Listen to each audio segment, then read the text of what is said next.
बिहार की सियासत में इस वक्त एक ऐसा खेल चल रहा है जिसकी पटकथा तो बहुत पहले ही लिखी गई थी, लेकिन उसके असली किरदार अब आमने सामने आ चुके हैं।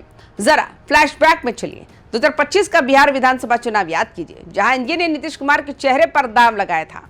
नतीजा क्या हुआ? एनडीए को बम्पर सीटें मिली और तेजस्वी यादव को अपने राजनीतिक जीवन की सबसे करारी शिकस्त झेलनी पड़ी। लेकिन राजनीति में जो दिखता है वो होता नहीं है, और जो होता है वो आसानी से दिखता नहीं है। वक्त का पहिया घुमा और नीतीश कुमार ने अचानक मुख्यमंत्री की कुर्सी छोड़ दी। अब बिहार की कमान जो है वो सम्राट चौधरी के हाथों में है। सीएम बनते ही सम्राट चौधरी ने राज्यसभा चुनाव में ऐसा सियासी पासा फेंका कि आरजेडी के उम्मीदवार को करारी हार का सामना करना पड़ा। हर तरफ चर्चा होने लगी, क्या अब लालू की पार्टी बिखर जाएगी? लेकिन करारी चुनावी हार और राजनीतिक शिकस्त के बाद भी आरजेडी के स्थापना दिवस कार्यक्रम में तेजस्वी यादव की ललकार पुरानी है। चुनाव हारने और राज्यसभा में झटका खाने के बाद भी तेजस्वी यादव के तेवर बिल्कुल भी नहीं बदले। वे बैकफुट पर जाने के बजाय सीधे फ्रंट फुट पर आकर बैटिंग कर रहे हैं। नमस्कार, आप देख रहे हैं वाइबिन बिहार झारखंड। मैं हूं आपके साथ मुदिता त्रिपाठी। तेजस्वी अब सीधे सूबे के मुखिया सम्राट चौधरी और देश के प्रधानमंत्री नरेंद्र मोदी को खुली चुनौती दे रहे हैं। उनके बयानों में एक अजीब सा सस्पेंस और आक्रामकता है, जो इस वक्त सोशल मीडिया से लेकर पटना के चौक चौराहों तक आग लगा रही है। तेजस्वी का साफ कहना है, अगर किसी में हिम्मत है तो वे राष्ट्रीय जनता दल को तोड़कर दिखाएं।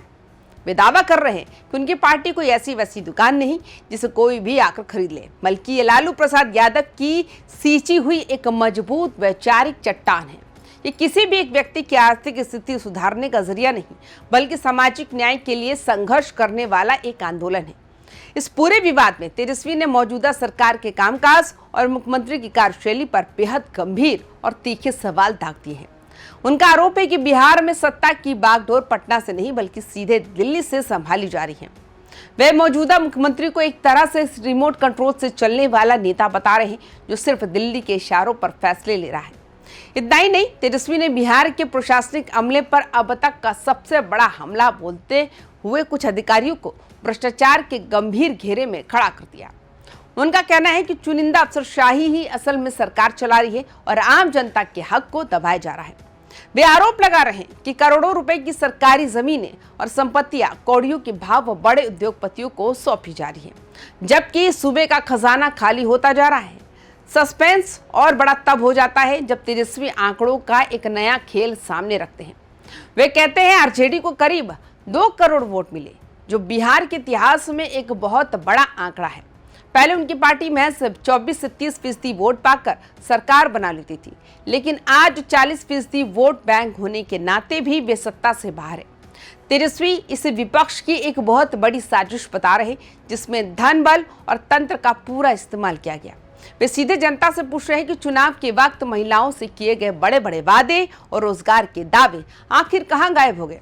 आज युवाओं को वजीफा नहीं मिल रहा, किसानों को फसलों का मुआवजा नहीं मिल रहा और महंगाई आसमान छू रही है।